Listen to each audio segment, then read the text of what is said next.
Welcome to my class student. It's class 8 English grammar. We are doing chapter 9, that is tenses, and this is session 2. In this we will do present progressive tense. What is present progressive tense? When the thing is going on. Currently what is going on, that we write in present progressive tense. Right now I am teaching you, you are listening to me, you are watching the video. Everything is in a present progressive tense I am saying, and you need to write in the same way. So let's go through the session and learn where to use present progressive tense. The present continuous of any verb is composed of two parts. The present tense of the verb to be and the present participle of the main verb. To be, are, am, is, and participle going, coming, teaching, writing, that is root verb plus ing. The form of the present participle is base word and then ing. For example, this is a base verb talk and ing is the adding word. So this is present participle, and in present continuous form you will have to write participle form. Now playing, moving and smiling. Now how to make affirmative? Subject plus to be plus base plus ing. You know there are three types of sentences: affirmative, negative, interrogative. There are many other types of exclamatory are there, imperative are there. But here we are talking about affirmative, negative and interrogative. Affirmative, subject plus to be plus base plus ing. She is a subject, is to be, and talking is base plus ing. Talk is base, ing we have added. Now how to make negative? Negative, you have to only add not, that is subject plus to be plus not plus base plus ing. That is she is not talking. That is in abbreviation we can write isn't talking. So in this way you are writing, you are making negative sentence. Now interrogative, to be will come first. Now is she talking? So is there, this is to be will be first, then subject plus base plus ing. Is she talking?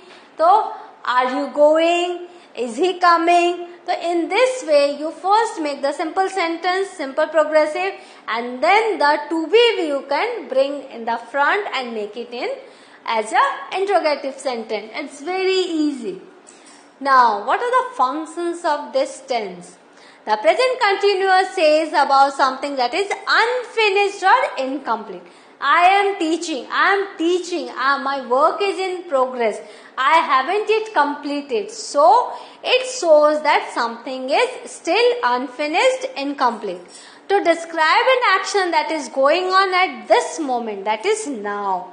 Now I am teaching, the moment, at that moment the thing is, the activity is going on. So we are writing it in present progressive tense. The telephone is ringing, you are studying English grammar. Now, to describe an action that is going on during this period of time or a trend. Anything that is trending and anything that is going on in this time, that you can write in present progressive tense. For example, are you still working for the same company? I don't know whether the person has changed the company or not. So I am asking, are you still working for the same company? And next is, online shopping is growing rapidly nowadays. So here I am writing is growing. That is in progressive tense because it has become a trend now. So online shopping is growing rapidly nowadays. Now next, to describe an action or event in the future which has already been planned or prepared. We are going on holiday tomorrow. Tomorrow is future, but we are writing is in a present progressive tense. To describe a temporary event or situation, that's it, today, this week, this semester or this year. How? The weather forecast was good, but it's raining at the moment. Whatever the plan, whatever the thing, now the temporarily it is happening. It is a temporary event and it is happening now. So in a present progressive tense we are writing that. with always, forever, constantly to describe and emphasize a continuing series of repeated action. Harry and Sally are always arguing. This is what? Always, forever, constantly. So that means it's a repeated action. So we use it in simple present progressive sense. Now, when we talk about repeated actions which are irritating to the speaker, again the same thing is, he is always complaining from his colleagues. Now we can use the present continuous to talk about the past. When you are talking about the past, so that time the dialogues that are saying we can use in simple present continuous tense. When we are telling a story, when we tell a story, then the past events, when we are transformed to that, we are transferred to that era, so we can say the entire thing in present progressive tense. And when we are summarizing the story from a book, film or play, etc. So we are using present continuous. Now, what are the verbs that we cannot use in present progressive sense? That is senses and perception. To hear, to smell, we cannot use in progressive sense. Its meaning will be changed. Opinion, to assume, to believe, we cannot. Mental states, to forget, to imagine, this also we cannot use in progressive. Emotions and desires, that is to envy, to fear, to want. Measurement, to contain, to cost. Others, to look, and to look is resemble, to seem, and to be in most cases. Now, what are the exceptions? See here, feel, just as I have said, this we cannot use in present progressive sense because its meaning will be changed. This coat feels nice and warm. So here my perception is that of the coat's qualities. See, feels nice. The coat feels nice, that means it is very warm. Now, if we write it feels as a present continuous, its meaning will be changed. John's feelings much better now. That means his health is improving.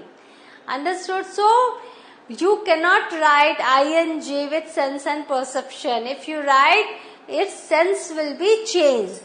She has 3 dogs and a cat. Here it shows possession, but if we are writing she is having supper, that means she is eating. With if we write having, that means right now she is having her supper. She is having some meal. So here having, its meaning is changed. I can see Anthony in the garden. This is the perception. Yes, I can see Anthony in the garden. But if I write I am seeing Anthony later, that means we are planning to meet Anthony. You are seeing there are some exceptions also in present continuous tense. So what have we learned today? We have learned the present continuous tense, where to use it, how to use it, where not to use it, and how to make affirmative, negative and interrogative in this form. So go through the slide, learn it again and again, and use it in your writing. And wherever you find present progressive tense, the sentences, try to mark it and change it. If it is affirmative, change it into negative. If it is negative, change it into interrogative. And in this way, be perfect in learning this particular part of grammar. In the next class, I will meet again with some new chapter. Thank you.